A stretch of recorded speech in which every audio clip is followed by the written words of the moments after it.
We've seen plenty of American superheroes like Superman, Iron Man, and Batman. Today you'll see a team of Russian superheroes who risked their lives to save the entire world. And besides, I think everyone saw these viral superheroes when they were kids. So, let's hear the story of those childhood superheroes once again today. At the beginning of the story, we see some terrifying experiments conducted by a mad scientist where they show how human abilities can be enhanced. These advanced humans would go on to create a new generation of superheroes in the future. And what they're about to do, you'll find out soon. Actually, this event took place in 1940. Then the story jumps ahead 80 years to the year 2020, where we see some soldiers testing their newly developed high-tech weapon. Here, they had built robotic arms that were fully equipped with weapons. These included various types of rocket launchers, bullets, electromagnetic pulses, shifting suspension, and many other modern gadgets which could automatically lock onto a target and aim from a great distance. But suddenly, a problem arises in their system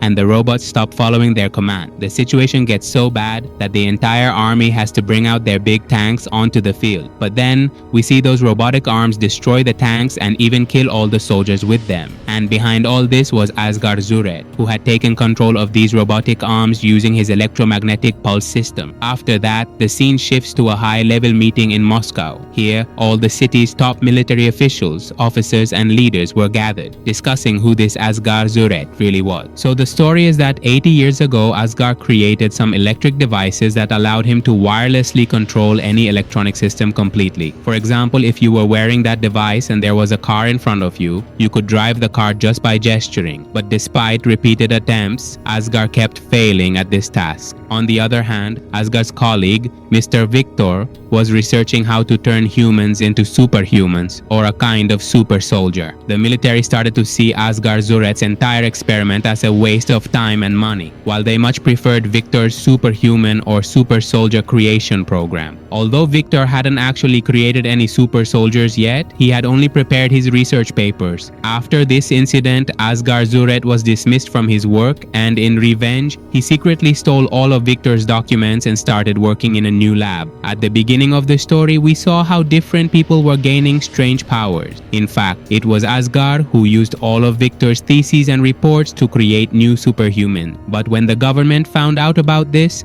they destroyed Asghar's hideout for good. However, Asghar managed to escape from there somehow. Here, Colonel Nikolai tells his commander Elena, "Find those superhumans that Asghar created 80 years ago. Those superhumans will help us in this war against Asghar." But Asghar actually had a much bigger plan in mind. Now we see Asghar traveling to different parts of Russia, starting to use large tanks for his own purposes. Meanwhile, we see Elena arriving at a place called Patriot with General Nikolai. Patriot was actually a service from which the entire world could be monitored. You could know where any device was, what any person was doing at any moment, everything. In short, the Patriot service was created to save the world and protect it from external threats. So now Elena assigns her entire team to start searching for people around the world who have special abilities. We'll track them and then launch a new war against Asghar. Here the group members gradually start providing information about the superhuman. For example, some superhumans are in Siberia, some in India, some in Japan, some in China, and some even in Sri Lanka. Although many characters are mentioned here, only 4 will be shown in this movie. And why that is, I'll tell you at the end of the movie. The scene then shifts directly to the first superhuman in the story, named Shiva. When Asghar Zuret was on a trip to India, he was inspired to name all his superhumans after Indian name. Shiva, who had powers almost like the god Shiva, could control earth, rocks, and such things. Using those, he could shape them into any form he wanted. Elena came to Shiva for help, and she told him, "Perhaps you've forgotten your old creator, Asghar Zuret, because it's been almost 80 years since these events, but now he has some big plan in mind. He wants to take control of the entire world, and that's why we need the help of superheroes like you." Hearing all this, Shiva says, "Honestly, I haven't had any purpose to live for all these years. It's good that you've given me a new purpose." The scene then moves to the second superhuman, named Khan. He had 2 long swords on his back, and Khan's superpower was that he could run at the speed of light, like the Flash, and take down enemies. He could slice a car in 2 with a single blow, and before a bullet could be fired, he could change his position and cut down anyone. To be honest, among the 4 heroes, I personally like Khan's power the most. Anyway, let's talk about the next one. The third superhuman is shown in a jungle in Siberia. He was once a scientist himself. When soldiers came to his laboratory to capture him, the scientist injected himself with a serum and transformed into a bear. which could be called a werebear. In his bear form, he quickly defeated all the soldiers. This brother's name was Bola. Next comes the fourth superhuman, Ganga. When Asgard visited Benares, he was inspired by the holiness of the Ganges River and named this girl Ganga. Ganga's superpower was that she could become invisible as soon as she entered water. To convince Ganga, the other three, Khan, Bola, and Shiva, arrived there. There was quite a fight among them. The reason for this fight was that 80 years ago when the big explosion happened, Ganga lost her memory, so she couldn't recognize any of the three. But when the three of them together convinced her, saying, "Look, we are all the same, and the one who created us is now wreaking havoc across the entire world. That's why we need you, because together we can stop Asgard." Meanwhile, we see Asgard returning to his old lab. He rebuilds the lab anew, and now he starts creating many of his own clone soldiers. These soldiers were nearly impossible for ordinary people to defeat. On the other hand, inside Elena's Patriot Service, we see all the superhumans discussing among themselves how they will defeat Asgard. Because Asgard knew everything about their powers, weaknesses,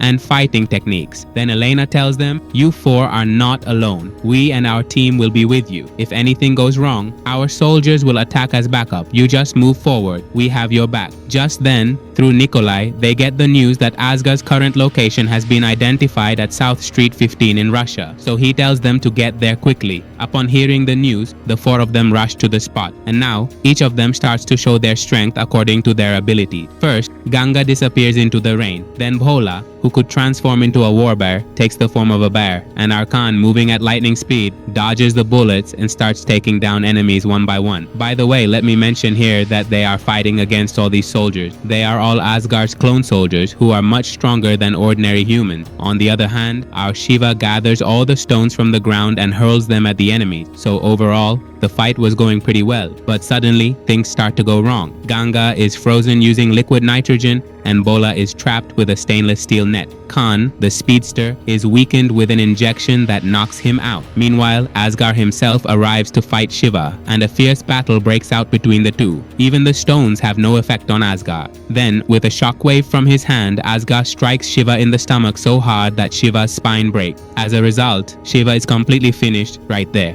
Now we see that Asgard has captured the three heroes, Ganga, Bola, and Khan. But Shiva is not there because he was already gravely injured. At this moment, they are all trapped behind a magnetic field from which escape is impossible. Asgard says, "If I wanted to kill you, I would have found and killed you long ago. But I need your powers. I want to input some of your powers into the new clone soldiers I've created." But all three refuse, saying, you can't take our powers. Then Asgard says, "Alright, it's no problem if you don't give me your powers, because I have an even bigger plan." After that, he goes to another part of Russia where there was a stockpile of even bigger tanks. He activates his electromagnetic pulse and brings out all those tanks, causing chaos throughout the city. Disorder spreads everywhere. He even tries to steal a tower. Where this tower was built, there were many cranes which Asgard moves aside with his powers. Meanwhile, Nikolai comes to meet him. Actually, Nikolai had given Elena the task first find the super soldiers and then reach Asgard, so that in the end, Asgard could use the superhero's powers for his next module. In other words, Nikolai was secretly working for Asgard. There was a kind of double agent game going on here, so Nikolai, who played this double agent game, did all this to fulfill some of his own conditions. Now he comes to Asgard with the demand to make himself the president of Russia. But Asgard, enraged, kills him too. Then we see the Kraken Tower, which Asgard needed for his upcoming massive mission. He steals the tower. Here we see Elena, who has come to Shiva. Since Shiva's spine was broken, he had lost all his powers and had become an ordinary human. Here he starts telling Elena some of his old stories. How he had held his daughter in his own hand, taken her to school, then to college, then saw her get married, and then his daughter had children, and even when those children grew up and got married and left, his daughter was always with him. He saw his daughter grow up before his eyes, and then he himself buried her with his own hand. That is, all the superhumans Asgard created were, in a way, immortal, meaning they would never die of old age, although they could die if shot or otherwise injured. So you could say there was an anti-aging system working in all their bodies. That's why, even though they were created 80 years ago, they hadn't aged a single day. Now Elena goes directly to Victor for help, and Victor is the person who first started researching these superhuman, and Asgard stole all the information from him to create these superhuman. Since the entire research was with Victor, he created an injection that allowed Shiva to regain his power. Meanwhile, the rest of the soldiers, along with Asgard, started working on their next module. On the other hand,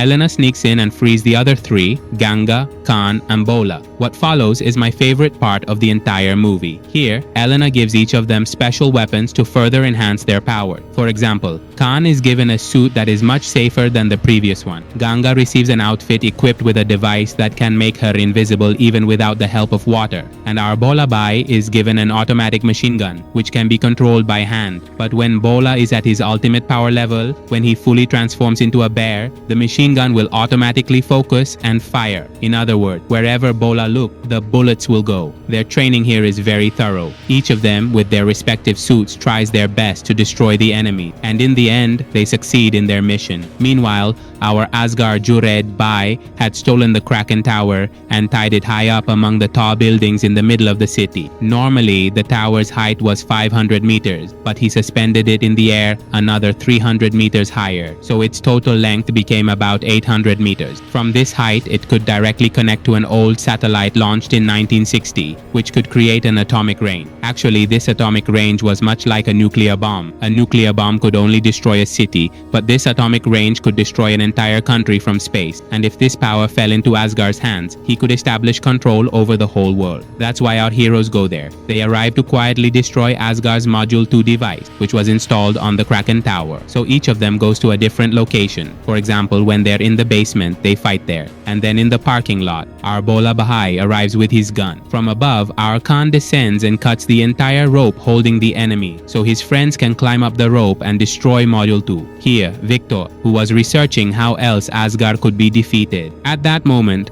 Asgard gives him an electric shock which brings him to the brink of death. But by then Elena reaches Victor. Victor then tells Elena that if these four superhumans combine their powers, there can be no greater force than them. However, they must use this combined power in exactly the right way, otherwise they themselves could die. Now our heroes do reach Module 2, but to shut it down they would have to trigger a massive explosion, and this explosion could cost them their lives. At that point, Ganga says that temperature has no effect on her. No matter how hot or cold it is, she can withstand any temperature. So what does she do? She grabs those hot rods of Module 2 with her bare hands, causing the safety shield that Asgard Jurd had placed over the Kraken Tower to deactivate. After that, they all go together to fight Asgard. But Asgard was so powerful that even though they had superhuman suits, he still managed to beat them badly. Now they had to escape by hanging onto a plane before it was too late. So Khan immediately uses his knife to help all his friends escape from there. But due to Asgard's attack, they fall from the plane. Just then, Elena arrives to tell them something important. She says that before Victor died, he told her that if the four of them combined their powers, they could destroy the entire Kraken Tower with just one sonic blast. Hearing this, the four of them start combining their powers as Elena instructed.